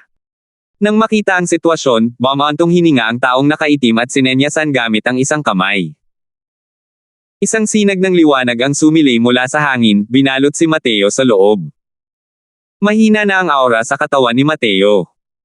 Kung hindi pa rin ito magagamot, mamamatay talaga siya. Pero hindi talaga maisip ng taong nakaitim kung anong klaseng lakas ng loob ang inaasahan ni Mateo para makatayo. Tumingin ang taong nakaitim sa Mateo sa gitna ng liwanag na halo. Ang kanyang ekspresyon at emosyon ay masalimuot. Ilang taon na ba ang nakalipas simula nang mag-init ang kanyang mga damdamin? Naghintay siya ng 50,000 taon sa kanyang malawak na pagoda sa langit. Gayunpaman, wala ni isa man lang ang tunay na nakapasok sa kanyang paningin. Ilang libong taon na ang nakalilipas, nang lumitaw sa harap niya ang binatang nagngangalang Franklin, sa wakas ay nagliwanag ang kanyang mga mata. Gayunpaman, sa huli ay hindi pa rin nakarating si Franklin sa ika-8 antas. Ito pa nga ang nagpalungkot sa kanya ng napakatagal na panahon noon. Hanggang sa paglitaw ni Mateo, sa wakas ay nagulat siya ng husto sa binata. Sa totoo lang, noong unang 3 antas, hindi pa naramdaman ng taong nakaitim na mas malakas si Mateo kaysa kay Franklin. Ngunit nang makuha ni Mateo ang pangalawang perpektong pagkumpleto, sa wakas ay napagtanto ng taong nakaitim ang pambihirang kakayahan ni Mateo. Lalo na't pinino ni Mateo ang dugo ng dragon. Nagbigay ito sa kanya ng napakalaking epekto. At ngayon, ang taong nakaitim ay puno ng paghanga sa binata. Ang batang ama na ito ay may talento, may lakas ng loob, at may mga swerteng pagkakataon. Taglay ni Mateo ang halos lahat ng katangian para maging isang makapangyarihang tao. Higit sa lahat, nakita niya ang anino ng taong iyon kay Mateo. Katigasan ng ulo. Isang di matigas na espiritu. Hanggang sa sandaling ito ay saka panaunawaan ng taong nakaitim ang layunin ng may-ari ng Vast Heaven Pagoda na itayo ang ika-9 na antas na hadlang na ito. Ang sinubok sa ika-9 na antas na ito ay hindi lamang ang kakayahan sa pag-unawa, kundi mas lalo pa nitong sinubok ang karakter ng isang tao. Dahan daw ang iminulat ni Mateo ang 2 mata at natuklas ang nasa isang hindi kilalang lugar siya. Gising ka na. Narito ang gitnang espasyo ng Vast Heaven Pagoda. Matagumpay mong nalampasan ang ika-9 na palapag, sabi ng isang matandang boses. Unti-unting nag-focus ang mga mata ni Mateo. Sa kanyang paningin ay isang payat na matandang lalaki. Ikaw. Yung nakaitim na tao. Nag-atubili sandali si Mateo at nagtanong. Nakakatakot ang hitsura ng matandang lalaking ito. Halos magkakadikit na ang mga kulubot sa mukha niya, at mukhang napakapangit. Ang matandang ito ay si Trenton. Nagbago ang ekspresyon ni Mateo, at nagtanong, maaari bang maging miyembro ng lahi ng dragon si Senior? Baka sa mukha ni Trenton ang pagkagulat, at agad niyang napagtanto, ikaw, ang batang ito, ay talagang matalino. Gayunpaman, hindi kailanman inangkin ng matandang ito ang kanyang sarili na miyembro ng lahi ng dragon. Nakangiting sabi ni Mateo, ang mga teknik sa pakikipaglaban sa lahi ng dragon ng mga senior ay nasa rurok ng pagiging perpekto at kinoronahan din ng apelyidong Long Dragon. Kung hindi ko man lang mahulaan ito, napakatanga ko rin. Maraming tao ang may apelyidong Long. Pero para makultivate ang Coiling Dragon Heaven Devastating Palm, isang martial technique na kahanga-hanga sa langit, sa ganoong antas, hindi talaga siya isang ordinaryong tao. Ang lahi ng dragon sa Divine Realm ay isang napakalakas na lahi. Natural na iniugnay ni Mateo ang matandang lalaking ito sa lahing ito. Base lang sa mga sinabi ni Trenton, mahuhulaan din ng isa na ang direktang relasyon niya sa lahi ng dragon ay malamang na hindi ganoon ka-simple. Kahit na mausisa si Mateo, hindi rin niya pinlanong magtanong ng padalos-dalos. Malaki ang paglabag nito sa mga bawal. Mabuti naman binata, nagtataka ako kung paano mo naunawaan ang Coiling Dragon Heaven Devastating Palm. Sa panahong ito na walang malay si Mateo, ang hindi maintindihan ni Trenton matapos niyang mag-isip ay ang problemang ito. Kailangang malaman ng isa na gumugol siya ng mahigit ilang libong taon ng pagsisikap sa teknik na ito ng pakikipaglaban. Pero ilang maiikling araw lang ang ginugol ni Mateo at naunawaan niya ito. Bukod pa rito, alam niyang hindi talaga nag-e-ensayo si Mateo ng palm art. Nagnilay-nilay siya sa ika-8 antas sa buong oras. Kakaiba ito. Kakaiba talaga ito. Ngumiti si Mateo at sinabing, ang huling 3 antas ay binabantayan lahat gamit ang Coiling Dragon Heaven Devastating Palm. Bukod pa rito, noong ginagamit ni Senior Long ang galaw na iyon, sinadya mo talaga, na parang sinasadya mong bigyan ako ng malinaw na paningin. Kung gayon, ang punto ng paglipad sa ikasyam na antas ay natural lamang na sa Coiling Dragon Heaven Devastating Palm na ito. Gamit ang lakas ni Trenten na ito, ang antas ng Coiling Dragon Heaven Devastating Palm sa ikapitong antas at ikawalong antas ay maipapakita lamang ang mga pangunahing kaalaman ng kasanayan. Nang marinig ang mga salita ni Mateo, bahagyang tumango si Trenten at sinabing, "Ikaw na punk, napakatalino ng isip mo. Pero nitong mga nakaraang araw, nakita kong nagmumuni-muni ka lang pala at hindi man lang nag-e-ensayo." Ngumiti si Mateo at itinuro ang ulo niya at sinabing, "Nandito lahat ng ensayo." Nang makita ang nagtatakang tingin ni Trenten, nagpatuloy si Mateo, "Sa totoo lang, matapos kong mahanap ang paraan para magamit ang lakas ng tunay na dragon, matagal ko nang pinag-iisipan kung paano ko mahahawakan ang Coiling Dragon Heaven Devastating Palm. Kalaunan, natuklasan ko na kapag isinagawa ng senior ang iyong mga galaw, maglalabas ka ng isang uri ng espesyal na alon-alon sa mga partikular na oras. Kaya nahulaan ko na ang susi sa Coiling Dragon Heaven Devastating Palm na ito ay narito. At ang aking pag-iisa nitong mga nakaraang araw ay ang patuloy na paghahanap ng ganitong uri ng alon-alon."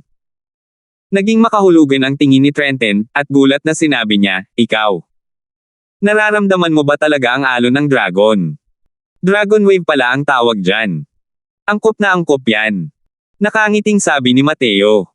Huminga ng malalim si Trenten at sinabing, "Lahat ng martial techniques ng lahi ng dragon ay inilalabas gamit ang dragon wave. Depende lang sa pagkakaiba ng lakas at kahinaan ng martial technique, magkakaiba ang vibration frequency ng dragon wave, iyon lang. Ang Coiling Dragon Heaven Devastating Palm ay isang napakalakas na martial technique din sa lahi ng dragon. Ang laki ng dragon wave ay umaabot pa nga sa heaven rank. Sa unang pagkakataon na gumamit ka ng dragon wave, nagagawa mo talagang maabot ang heaven rank magnitude ng walang hanggan." Pero natigilan si Mateo sa mga salitang ito, napakahirap ba? Nang marinig ang mga salitang ito, bulunan si Trenten, at ang mga salitang nasa likod ay pilit na nilunok pabalik. Nang makita ang naguguluhan na mukha ni Trenten na lalong naguguluhan, napagtanto rin ni Mateo na tila mahirap ito. "Alam mo ba kung ilang taon akong nag-cultivate ng dragon wave papunta sa heaven rank?" Tanong ni Trenten nang may itim na mukha. Mahinang sumagot si Mateo, 5 taon. Nabulunan muli si Trenten at halos hindi makahinga. Nakabawi lang siya pagkaraan ng ilang sandali at sinabi kay Mateo nang may matinding titig, 100 taon.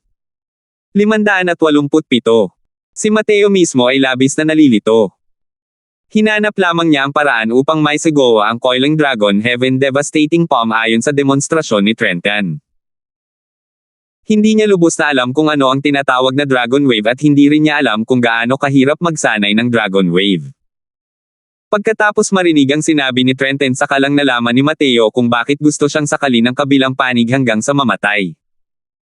Ito ang unang pagkakataon na gumamit siya ng Dragon Wave, at umabot pa nga ito sa antas na halos walang katapusang heaven rank, habang ang isang pinnacle expert tulad ni Trenten ay gumamit pa nga ng 100 taon.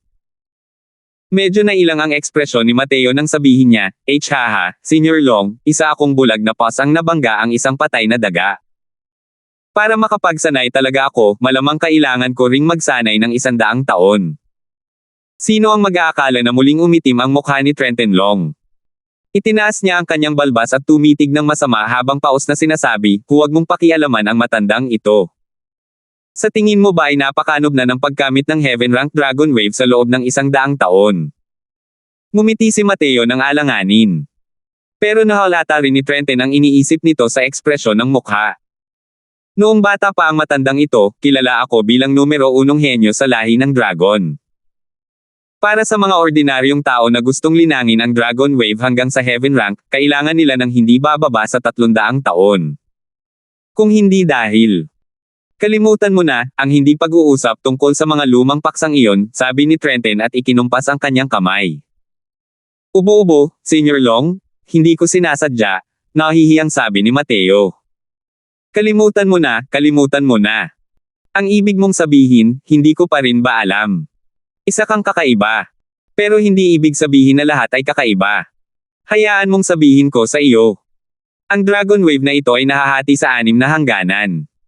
Yellow Rank, Mystic Rank, Earth rank, Heaven rank, Spirit rank, at Divine rank. Bagamat hindi gaanong katangi-tangi ang iyong Coiling Dragon Heaven Devastating Palm, ang Dragon Wave ay umabot na nga sa hangganan ng Peak Earth rank. Sa ganitong antas, ang pagkultibo mo sa Coiling Dragon Heaven Devastating Palm ay magbubunga ng dobleng resulta sa kalahati ng pagsisikap, sabi ni Trenton. Walang kaalam-alam si Mateo tungkol sa mga pamamaraan ng paglilinang ng lahi ng dragon. Nang marinig niya ang mga salita ni Trenton sa oras na ito, naging interesado siya. Ang kakaibang Coiling Dragon Heaven Devastating Palm na kanyang ginamit noon ay umabot na sa ganoong klaseng kapangyarihan. Kung gayon, gaano nga ba kalakas ang tunay na Coiling Dragon Heaven Devastating Palm? Sa puntong ito, makikita mo sa pamamagitan ng pagtingin sa Coiling Dragon Heaven Devastating Palm na pinakawalan ni Trenton. Kahit hindi maabot ni Mateo ang antas na iyon sa loob ng maikling panahon, kung matutunan niya ito, tiyak na isa iyon sa mga pinakamalaking dagok niya ngayon. Malalampasan pa nito ang Myriad Rain Sword Blades. Bukod pa rito, nang marinig ang ibig sabihin ni Trenton, mayroon siyang disenteng talento sa paglinang ng mga teknik sa pakikipaglaban ng lahi ng dragon. Mas lalo itong nakaantig kay Mateo. Kailangang malaman ng isa na ang Coiling Dragon Heaven Devastating Palm na ito na nakultiba sa pinakamataas na antas ay talagang hindi mas masahol pa sa pinakamataas na tunay na intensyon. Senior Long, itong Coiling Dragon Heaven Devastating Palm. Tanong ni Mateo nang nakangiti. Ngumiti si Trenton ng pangit at sinabing, relax ka lang, itong Coiling Dragon Heaven Devastating Palm ay isa sa mga gantimpala sa paglampas sa ika-9 na antas. Kung hindi ito itinuro sa iyo, para saan pa ako magsasakripisyo ng ganito kalaki? Isa sa mga gantimpala. Nagliwanag ang mga mata ni Mateo. Ang Coiling Dragon Heaven Devastating Palm ay isa ng napakalakas na martial technique. Sa pagkakaintindi ni Mateo, ang pagsasanay sa galaw na ito hanggang sa pinakamataas na antas ay hindi naman mas malala kumpara sa 9 Suns Burning Heaven ng Spirit Bristle 9 niyang Divine Art. Kung isa lamang ito sa mga gantimpala para sa paglampas sa ika-9 na antas, ano ang huling gantimpala? Malinaw na nahulaan ni Trenton ang iniisip ni Mateo at tumango, tama, isa lang ito sa mga gantimpala para sa paglampas sa ika-9 na antas. Tungkol naman sa huling gantimpalang ito. Hindi ba't malino ka? Maaari kang manghula. Hindi ko alam kung saan nanggagaling ang mood ng matandang ito na maglaro, ang makipaglaro pa nga ba ng hula kay Mateo. Natulala rin si Mateo dahil sa matandang lalaking ito at nagsimulang mag-isip. Pagkatapos ng 12 paghinga, biglang inangat ni Mateo ang kanyang ulo at tumingin kay Trenton ng may labis na pagdududa. Senior Long, hindi pwede. Hindi lubos na nagtiwala si Mateo sa sarili niyang desisyon. Palagi niyang iniisip kung paano malampasan ang huling 3 antas na ito, kaya hindi niya naisip ang direksyong ito. Pero ngayon, malabo ang iniisip ni Trenton. Habang pinag-iisipan ni Mateo, may naisip siyang isang posibilidad. Maliban na lang, sa ganitong uri ng posibilidad, kahit siya mismo ay hindi lubos na ng ahas na paniwalaan. Pero kung paulit-ulit na iisipin, ang posibilidad na ito lang ang pinakamalamang. Tumingin si Trenton kay Mateo at nakangiting sinabi, hindi maaaring ano. Sabihin mo na para marinig ko. Huminga ng malalim si Mateo at nagtanong ng may pag-aalinlangan, Vivast Heaven Pagoda. Tinignan ni Trenton si Mateo ng isang sumang-ayon na tingin at nakangiting sinabi, kalahati lang nang nahulaan mo ng tama. Ang tunay na gantimpala ng ika-9 na antas na ito ay ang Vast Heaven Steel. Malawak na steel ng langit. Gulat na sabi ni Mateo. Sa pananaw ni Mateo, ang Vast Heaven Steel ay bahagi lamang ng Vast Heaven Pagoda. Sa pinakamalaki, isa lamang itong napakahalagang bahagi. Ang dahilan kung bakit ang Vast Heaven Steel ay nakatulong sa mga martial artists na mapahusay ang kanilang mga konsepto ay dahil lamang sa ang kakayahang ito ay ipinagkaloob dito ng Vast Heaven Pagoda. Tama. Iniisip ng lahat na ang Vast Heaven Pagoda ay isang malalim at mystical na bagay, ngunit hindi nila alam na ang tunay na puso ng Vast Heaven Pagoda na ito ay ang Vast Heaven Steel at hindi ang pagoda na ito. Ang Vast Heaven Pagoda na ito ay ginawa lamang upang itago ang Vast Heaven Steel. Sabi ni Trenton na labis na ikinagulat ni Mateo. Sa pagkakaintindi ni Mateo, ang Vast Heaven Steel ay bahagi lamang ng Vast Heaven Pagoda. Ang mga epekto ng Vast Heaven Steel ay ipinagkakalob lahat ng Vast Heaven Pagoda. Pero nang marinig ang ibig sabihin ni Trenton, hindi kaya ganito ang nangyari. Nang makita ang nagdududang mga mata ni Mateo, malamig na sinabi ni Trenton, kung gayon, may ikukwento ako sa iyo. Nagmamadaling sinabi ni Mateo, sabihin mo naman. Maaari ring malaman ng isa ng hindi na kailangang hulaan pa na ang kwentong ito ay may kaugnayan sa pinagmula ng Vast Heaven Pagoda at ng Vast Heaven Steel. Nang makita si Mateo na naghahanap ng kaalaman, kuntentong tumango si Trenton at nagsimulang magsalita ng walang kapagurang. Nangyari ang kwento mahigit 50,000 taon na ang nakalilipas. At ang pangunahing tauhan ng kwentong iyon ay lumitaw din sa walang hanggang mundo. Ang binata ay tinatawag na Franklin. Sa isang aksidente, nakakuha siya ng isang piraso ng bato. Mula noon, nagsimula siyang pumailanglang pataas sa kalangitan ng may pagkagulat, at mabilis na naging hari ng maliit na mundong ito. Matapos umakyat sa Divine Realm, si Franklin ay sumulong pa rin ng may mabibilis na hakbang at awit sa kanyang mga labi, at naging isang pinakamalakas na kapangyarihan sa Divine Realm ng napakabilis. Ang panahong iyon, isang kayamanang sumusuway sa langit ang lumitaw sa banal na kaharian. Ang pangalan nito ay Malawak na Pagoda sa Langit. Umasa si Franklin sa kayamanang ito upang gumala sa Divine Realm ng walang hadlang. Hindi matatalo ng sinuman. Gayunpaman, ang pag-usbong ng isang makapangyarihang bansa ay tiyak na sasamahan ng dugo at pagpatay. Sa prosesong ito, iniligtas ni Franklin ang isang malubhang nasugatang asul na dragon na nasa bingit ng kamatayan sa isang aksidente na dulot ng maraming dahilan. Mula noon, ang isang dragon at isang tao ay nagdulot ng kaguluhan sa buong Divine Realm. Sa wakas, napukaw ni Franklin ang isang napakalakas na pangkat ng landas ng mga demonyo noong panahong iyon. At ang pinakamalakas na tao ng pangkat na ito ay kilala bilang ang Heavenly Fiend God. 50,000 taon na ang nakalilipas, isang malaking labanan ang naganap sa pagitan ni Franklin at ng Heavenly Fiend God. Masasabing ang labanang iyon ay gumugulat sa langit at lupa at nagpapaiyak sa mga Diyos at multo, na nagdudulot ng kaguluhan sa buong banal na kaharian. Maliban na lang sa natapos ang labanan ng magkabilang panig na nagdusa ng matinding pagkatalo. Tumakas ang Heavenly Fiend God na may malubhang pinsala, at hindi alam ang kanyang kinaroroonan. Habang si Franklin na may malubhang pinsala ay naglaho mula sa Divine Realm mula noon. Pagkatapos, makalipas ang 40,000 taon, isang espasyong mana na sumusuway sa langit ang lumitaw sa walang hanggang mundo. Iyon ang malawak na pamana sa langit. Mula noon, hindi mabilang na mga henyo ang nagsama-sama upang makapasok sa Vast Heaven Inheritance, sa pag-asang makuha ang sukdulang mana ng Vast Heaven Pagoda. Ang mga tinatawag na henyo sa maliit na mundong ito ay sadyang hindi kayang tapusin ang 9 na antas na mga hadlang na itinakda ng may-ari ng Vast Heaven Pagoda.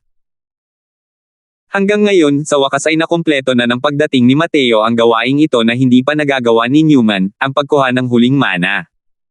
588. Ang kwentong ito ay tumagal ng 50,000 taon, hanggang sa kasalukuyan.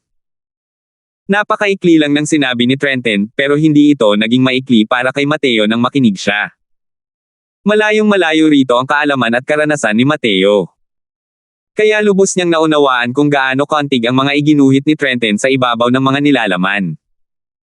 Kung gayon, si Senior Franklin ay tanong ni Mateo. Umiling si Trenton at sinabing, itinapon ng lalaking iyon ang Vast Heaven Steel dito, at hindi nalaman ang kinaroroonan niya. At ako rin ay tinamaan ng nakamamatay na lason noong labanang iyon, kaya ako naging ganito.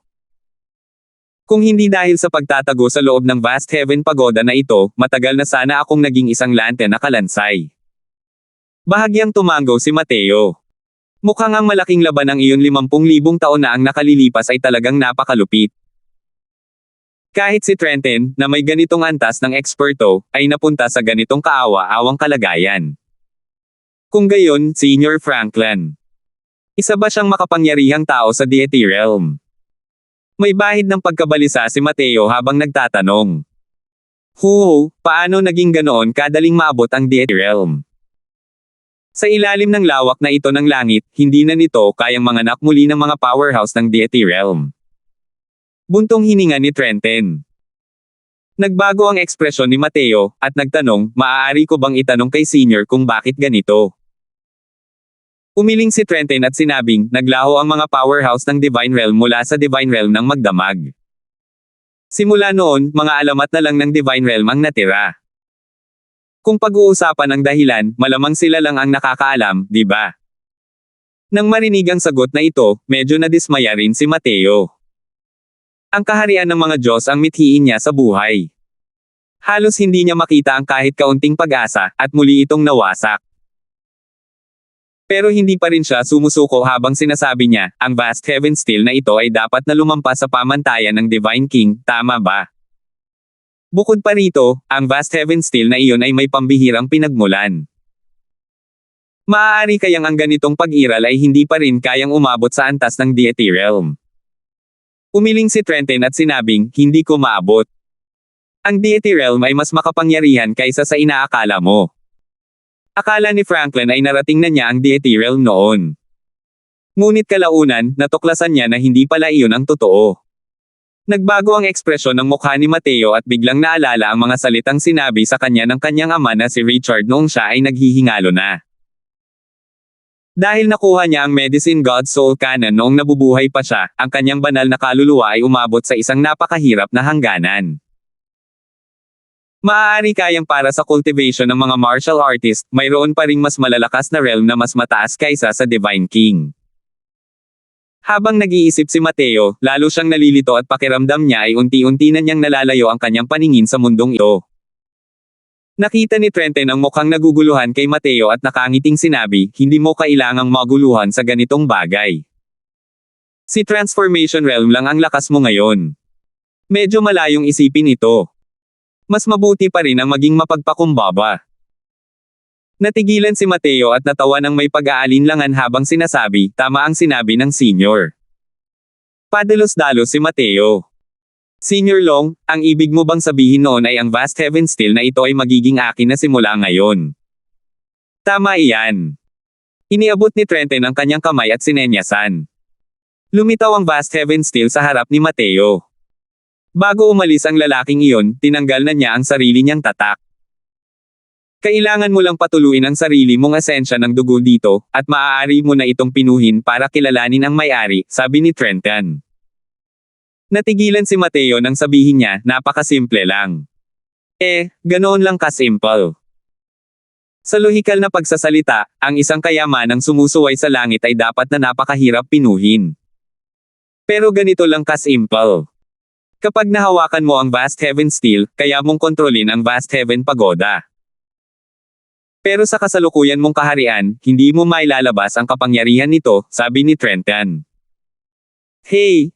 Kahit ano pa man, mag-isip ka muna bago magsalita. Hindi rin magalang si Mateo. Nagpatulo siya ng isang patak ng asensya ng dugo sa vast heaven steel. Ang vast heaven steel ay agad na sumabog na may mga sinag ng makinang na liwanag. Sa sandaling ito, naramdaman ni Mateo na nakabuo siya ng isang uri ng hindi maipaliwanag na koneksyon sa vast heaven steel. Maliwanag, siya na ang may-ari nitong vast heaven steel.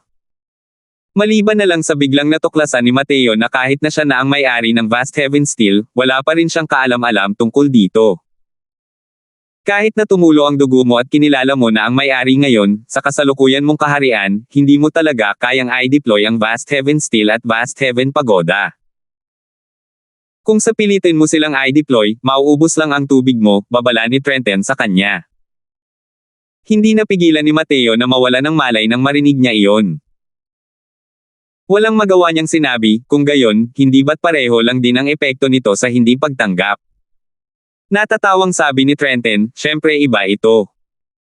Gamit ang vast heaven steel, maaari kang pumasok sa loob ng espasyo ng steel upang maunawaan ang mga konsepto anumang oras.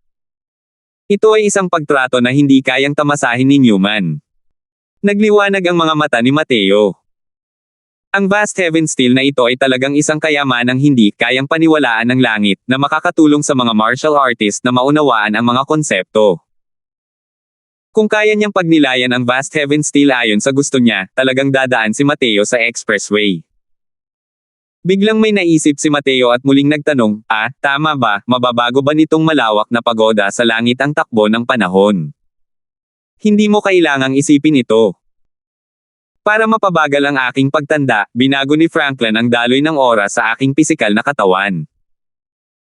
Sa sandaling natapos mo ang ikasyam na antas, ang espasyo ng mana ay tuluyan ng nawasak. Ngayon, ang malawak na pamana ng langit na ito ay hindi na isang bagay na pamana. Ito ay sa iyo. Sige, alam kong marami ka pa ring mga tanong, ngunit hindi ko rin masasagot isa-isa. Ang aking pagod sa pag-clear sa oras na ito ay labis. Malapit na akong makatulog ng mahimbing. Gaya ng sinabi niya, nagpakawala si Trenton ng isang selyo, na direktang tumama sa pagitan ng mga kilay ni Mateo at naglaho. Ito ang mga pamamaraan ng cultivation ng Coiling Dragon Heaven Devastating Palm at Dragon Wave. Magsanay kang mabuti. Kung makasali ka sa lahi ng dragon sa hinaharap, tulungan mo akong turuan sila ng magandang aral. Pagkatapos magsalita, agad na nawala si Trenton sa harap ni Mateo. Hindi masyadong nagulat si Mateo. Matagal na niyang naunawaan na ang Trenton na ito ay isa lamang sa mga nilalang. Ang kanyang tunay na pisikal na katawan ay nasa loob pa rin ng isang espasyo sa loob ng malawak na pagoda na ito sa langit. Dahil nabubuhay ng hanggang 50,000 taon ang Trenton na ito, malamang ay natutulog siya sa halos lahat ng oras. Siyempre, tiyak na malaki ang kinalaman nito sa pagbabago ni Franklin sa daloy ng oras sa paligid niya. Tungkol kay Franklin, isa siyang tunay na figure na nakakayanig sa mundo. Malamang na ang kanyang kakayahan ay higit pa sa inaasahan. Maliban na lang sa nakalulungkot, hindi alam kung nasaan siya ngayon. Maaaring namatay na nga siya, at ang kanyang daw ay naglaho na. Aaminin na ito ay isang bagay na ikinalungkot ng mga tao. Iniwan niya rito ang Vast Heaven Pagoda at ang Vast Heaven Steel, lahat para sa paghahanap ng kahalili.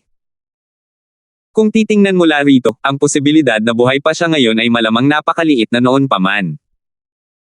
Biglang nagbago ang ekspresyon ng mukha ni Mateo, at napadpad siya sa isang damuhan. Tila ibang mundo ang lugar na ito. Hindi ito gaanong naiiba sa labas ng mundo. Habang ang dalawang kamay ay bahagyang bumubuo ng isang selyo, isang malaking grupo ng mga tao ang lumitaw sa harap niya. Batayang Panginoon Croswell. Batang Guro.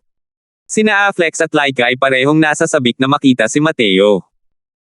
Hinimas ni Mateo ang ulo ni Laika nang may pagkakasala at sinabing, Laika, bigyan mo pa ng kaunting oras ang Batang Panginoon. Malapit ka nang maging parang normal na tao ng Batang Panginoon. Pero walang pakialam na sinabi ni Laika, basta't makakasunod si Laika sa tabi ng Young Master, wala nang pakialam si Laika. Ha! Saan ba ang lugar na ito? Ang ganda!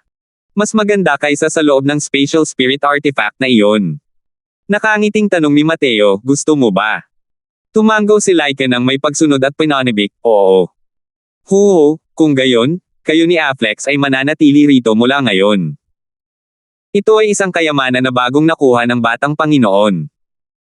Ang lugar na ito, bukod sa walang tao, ay wala na itong pinagkaiba sa labas ng mundo, sabi ni Mateo habang natatawang sabi. Talaga.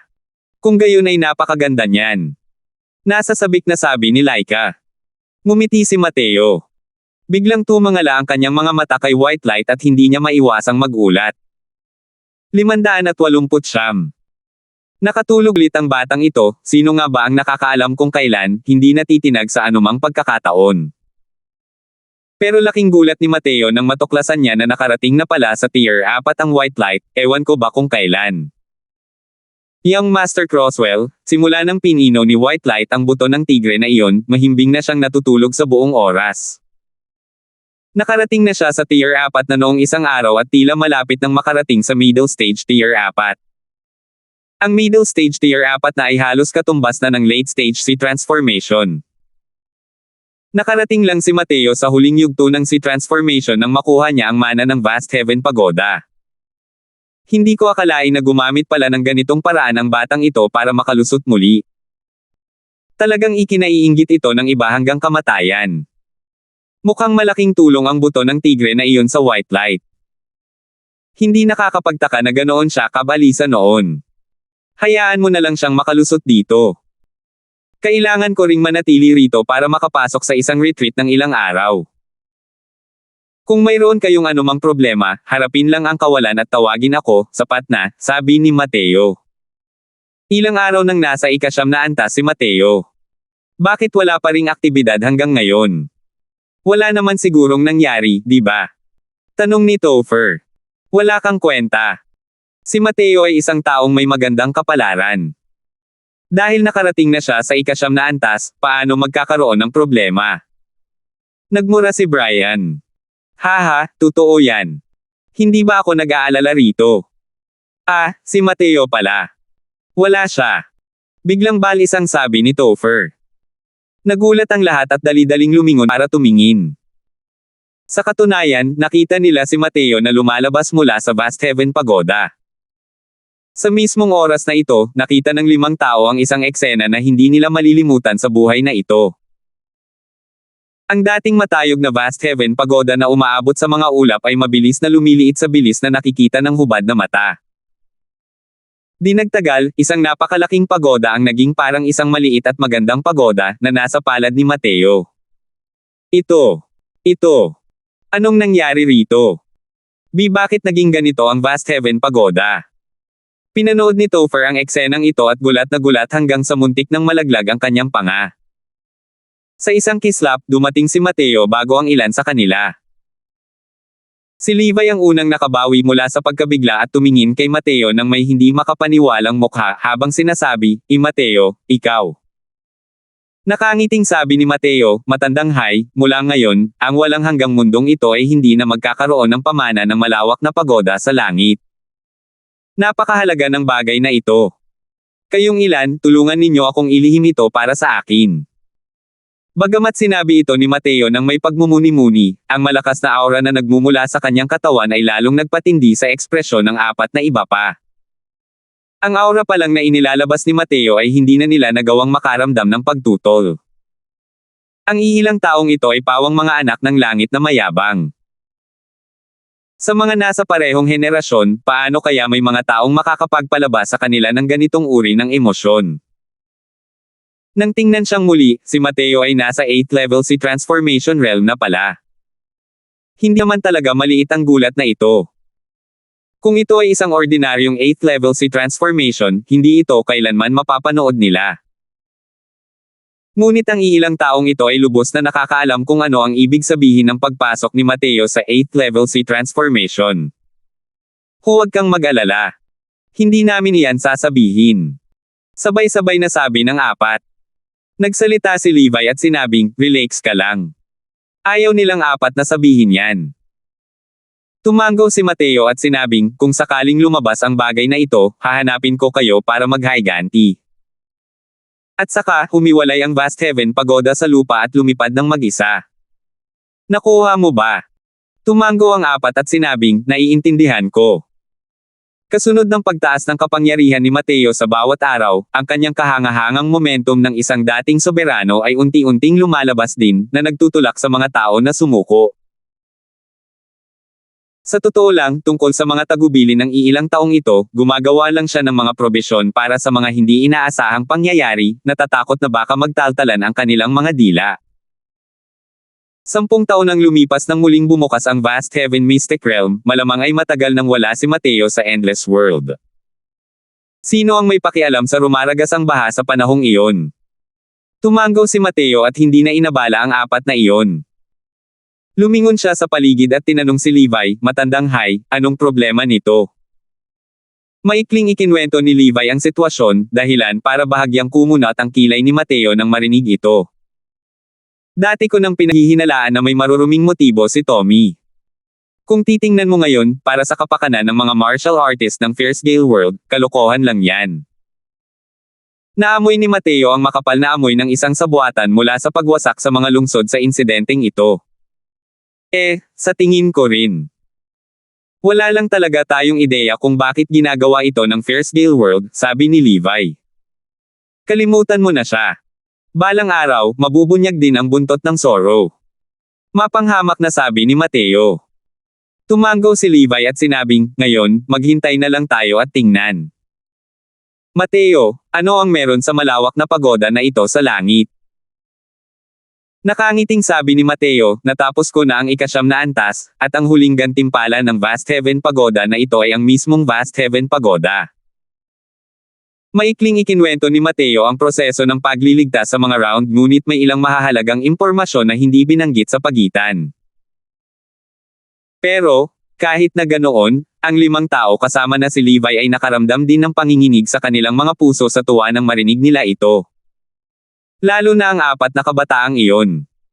Ang kanilang mga titig habang nakatingin kay Mateo ay puno ng paghanga. Mas bata si Mateo kaysa sa kanila. Ngunit ang mga tagumpay na kanyang nakamit ay nagpahanga sa kanila. Ang malawak na pagoda sa langit ay nakatayo ng 10,000 taon. Hindi ko akalain na ito ay para sa pagpili ng isang bagong Panginoon. Kaya lang kahit alam ng isa, malamang ay wala ring makakagawa nito. Mateo, gaya ng kasabihan, mas malaki ang kapangyarihan, mas malaki ang responsibilidad. Ang pag-asa ng ating walang hanggang mundo ay nasa iyo, seryosong sabi ni Levi. Malamig na sinabi ni Mateo, maniwala ka sa akin, Old Hal. Balang araw, magkakaroon din kami ng laban ni Tommy. Isa pa, ang pamilya at mga kaibigan ko ay nasa walang hanggang mundo. Natural na imposibleng panoorin silang naghahanap ng kanilang kapahamakan ng pasibo. Nang marinig ang mga salita ni Mateo, palihim na natakot si Levi. Ano ba talaga ang naranasan ni Mateo noong biyahe nila sa Fierce Gale World, para magkaroon ng ganito kalaking sama ng loob sa Boundless Realm powerhouse na iyon? Pero kung si Mateo ay nagkaroon ng conflict sa Realm Lord ng Fierce Gale World dati, paano siya nakatakas? Ang Mateo na ito ay talagang puno ng mga palaisipan. Pero para kay Levi, sapat na ito. Mateo. Ako ang nagdesisyon na panatilihin silang 4 sa likod. Kung gusto mo sila, hayaan mo silang manatili at maging mga tagasunod mo. Kung hindi mo sila gusto, palalayasin ko sila ngayon din, sabi ni Levi. Bahagyang nagulat si Mateo nang sabihin niya, ang ilan sa kanila ay magiging mga tagasunod ko. Hindi ito angkop, di ba? Ang iilang taong ito ay pawang mga taong mayabang. Dahil inilagay niya sila sa tabi niya upang maging mga tagasunod, hindi niya ito pinalad na masiyahan. Walang anumang hindi naaangkop tungkol dito. Nang makita ang iyong pagganap sa Vast Heaven Pagoda, matagal na nilang inayos ang kanilang mga posisyon. Kung mayroon silang anumang kawalang galang sa iyo sa hinaharap, maaari mo silang paalisin anumang oras. Matigas na sinabi ito ni Levi, ngunit ang kanyang tingin ay nakatingin sa 4 na tao. Naunawaan ng 4 ang ibig sabihin at dali-daling sinabi, kaming 4 ay handang sumunod sa tabi ni Lord Mateo, kasunod ng inyong kamahalan. Sandaling sinulyapan ni Mateo ang 4 ngunit hindi agad sumang-ayon. Nang makita ni Levi ang sitwasyon, mabilis niyang sinabi, Mateo, ang aking mga intensyon, naniniwala akong malinaw ka rin. Ang daanan ng kaharian ay malapit ng ganap na may ugnay. Ang digmaan sa pagitan ng dalawang mundo ay maaaring magtagal ng napakatagal. Silang 4 ang magiging haligi ng lipunan sa Endless World. Gusto ko silang ilagay sa iyong tabi upang maranasan at magpakatatag. Nag-isip sandali si Mateo at tumango, sige. Dahil ganoon na nga ang sinabi ni Old Hal, magiging masyadong hindi ako makatuwiran kung hindi ako sasang-ayon. Pero sasabihin ko muna ang mga masasakit na bagay, kasunod ang lahat ng kailangan mo para makinig sa akin. Kung may gustong mag-alboruto sa batang Panginoon, hindi ako magiging magalang. Tuwang-tuwa ang 4 nang marinig nila iyon at sinabing, Opo, Panginoong Mateo. 500 na po. Ang Wormland City ang punong himpilan ng Endless Alliance ngayon. Pagkabalik mula sa Vast Heaven Pagoda, nagtipon-tipon dito ang mga pinuno ng iba't ibang sekta, inorganisa ang buong Endless Alliance martial artists. At sa ngayon, ang loob ng City Lord Manor ay isang ganap na kalat. Mga baboy ba ang mga miyembro ng Black Flame Sect ninyo? Kalahati lang ng bilang ninyo ang bilang ng mga miyembro ng Fierce Gale World, at hindi man lang kayo nagpumilit ng 3 araw. Tumigil na kayo sa pangungutya. Parang sinasabi ninyong kahanga-hanga ang inyong Heavenly Eagle Sect. Hindi ba't mas matagal pa kayo kaysa sa amin ng 1 araw? Ang pagtitiis ng higit pa sa 1 araw ay pagtitiis din. Alam mo ba kung ilan sa mga tao ng ating Heavenly Eagle Sect ang namatay para sa kapakanan ng 1 araw na ito? Hindi tulad ng iyong sekta ng Black Flame Sect, agad na umaatres nang makita mong masama ang sitwasyon. Sino ang agad na umatras? Sa matinding labanang ito, marami sa ating mga matatanda ang namatay at ang ating mga pagkalugi ay kakilakilabot. Kung magsasalita ka pa ng kalokohan, hindi ka matatapos ng matandang ito. Magsasalita na sana ang isa pang makapangyarihan sa sekta ng si Hami, na matagal nang naiinis at galit na sumigaw, tumahimik kayo para sa matandang ito. Ang 500 na dakilang hukbo ng Fierce Gale World ay unti-unting lumalapit sa Crimson Light City. Kapag nasakop na ang Crimson Light City, magiging patag na lupain ito sa likuran. Malaki ang magiging epekto nito sa ating Endless Alliance. Gusto pa rin ninyong magtalo rito. Dahil sa pag-ungol niya, natahimik ang lahat. Sa ngayon, ang Fierce Gale World ay parang hangin ng taglagas na tumatagos sa mga nalaglag na dahon, na sumasaklaw sa timog silangang bahagi ng Endless World. Sa ngayon, nang marinig ng mga martial artist ng Endless World ang pangalan ng Fierce Gale World, masasabing nanginginig sila sa takot nang marinig iyon. Tila hindi nababalisa ang Fierce Gale World sa pagpapalawak palabas. Ngunit sa bawat lugar na kanilang napuntahan, tiyak na itataas ang kutsilyo ng magkakatay, napapatay sa lahat ng martial artist. Kaya naman, sa mga lugar kung saan dumaan ang dakilang hukbo ng Fierce Gale World, ang mga martial artist ng Endless World ay tuluyang natalo. Ngayon, maraming martial artists sa timog silangang lugar ang nakatakas patungong Crimson Light City.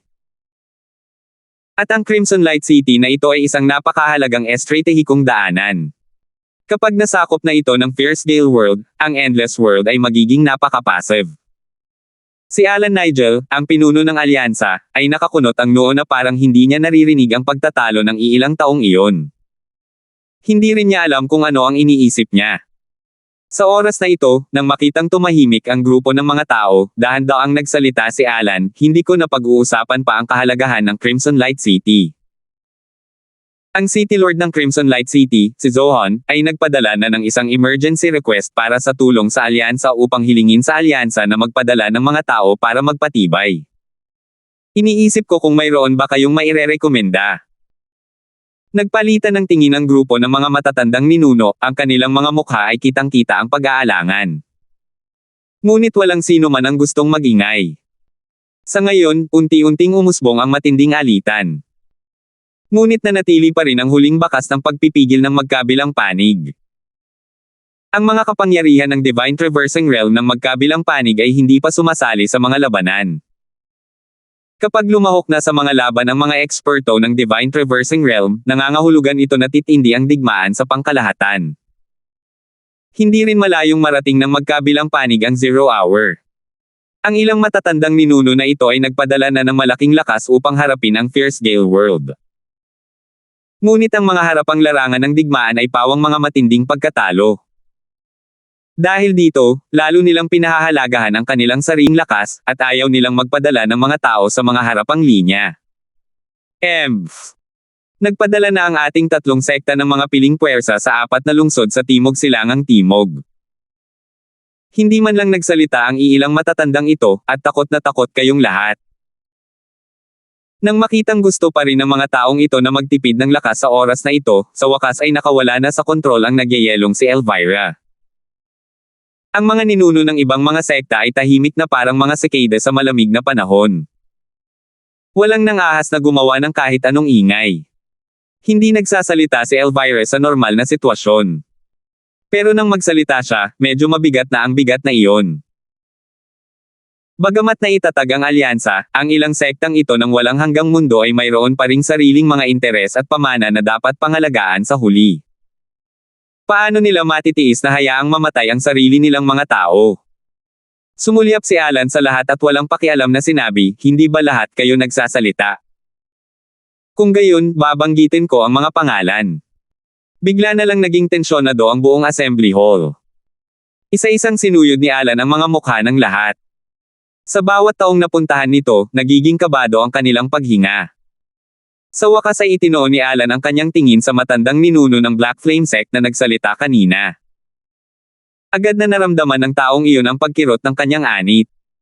Ang Crimson Light City na ito ay parang isang napakainit na labanan.